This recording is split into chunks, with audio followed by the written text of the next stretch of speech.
সত্যের সাথে আগামীর পথে বিজয় টিভি 24।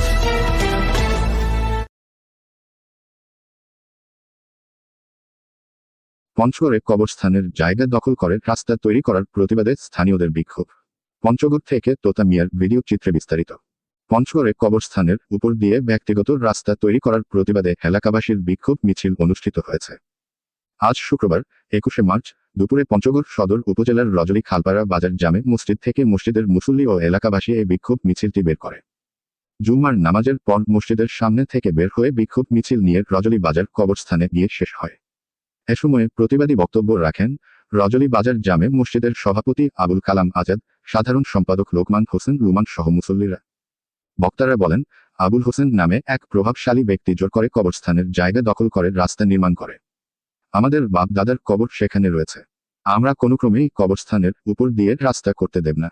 এ সময় মুসল্লি ও স্থানীয় সহ কয়েকশো মানুষ একত্র হয়ে কোদাল দিয়ে নির্মাণ করার রাস্তাটি কেটে ফেলেন। সবার কাছে আমার আকুল আহ্বান, যেন আমরা আমাদের বাবা মার কবরটাকে রক্ষা করতে পারি। ওই কবরে আমাদেরকেও যাইতে হবে। যেহেতু মুসলমান, আমার কবরের উপরে গরু বাঁধবে এটা আমি মানি না। এই বলে আমার বক্তব্য আমি এখানে শেষ করছি। আসসালামু আলাইকুম। তবে আমরা রাত থেকে প্রতিজ্ঞা করতেছি, ব্যবহার করলে আমরা সাথে সাথে প্রতিহত করবো। যুবক সবাই আমরা সম্মিলিত হয়ে যে আমাদের অপব্যবহার